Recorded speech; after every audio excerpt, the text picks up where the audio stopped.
Maddie Simone on Channel 8 News. Breaking news for this morning, the Taliban has returned. As we all remember, in 1996, the Taliban took over Afghanistan while the country was in the midst of a civil war.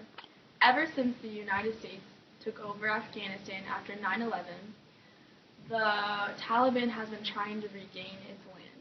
The Taliban has worked with Al-Qaeda by hosting training camps. As we all know, the U.S. doesn't like to get involved in international affairs.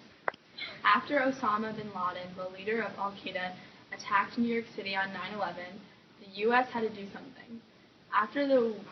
Then we gained control of Afghanistan.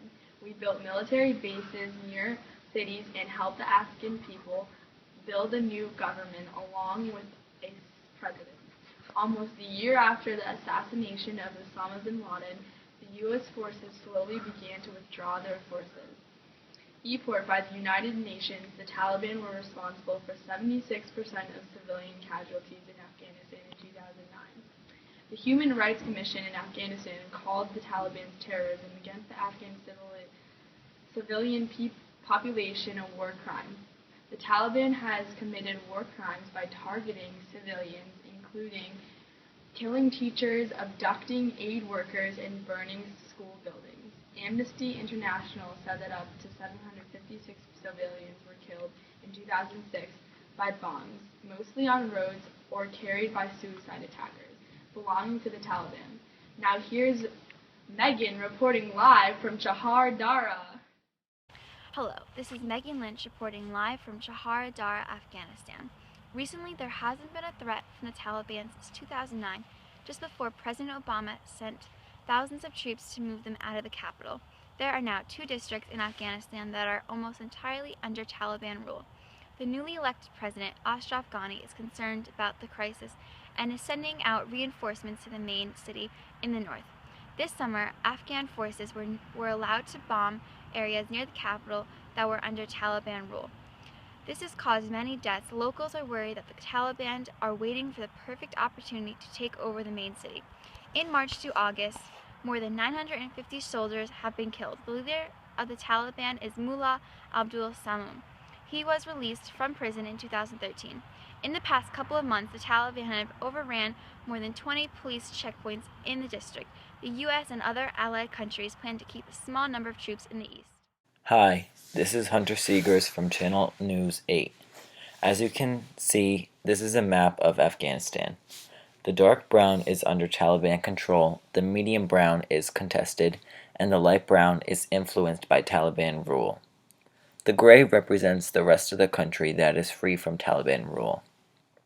As Megan stated earlier, the Taliban could easily take control of the capital, but they want to make sure they can maintain their power from the opposing side.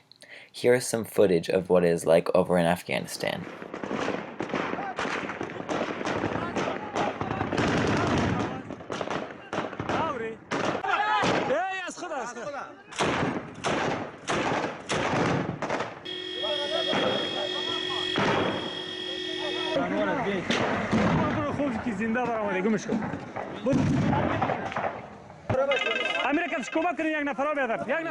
During the 13 years that NATO and US forces have been there, hundreds of billions of dollars have been spent on all kinds of weapons and ammunition to help troops and local soldiers fight the Taliban.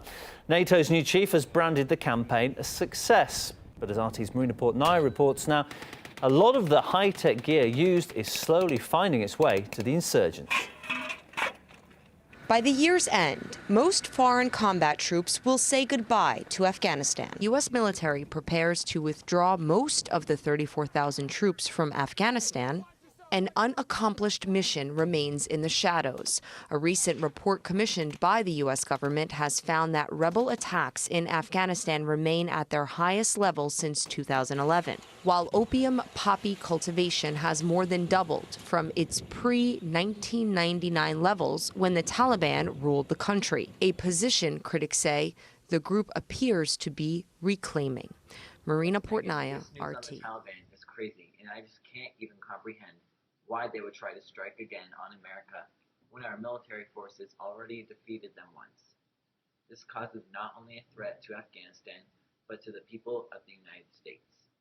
We are already dealing with many crises, including Ebola and ISIS threats. This is just another thing to add onto the list. I totally agree, Hunter. Coming up next, this weekend's weather forecast.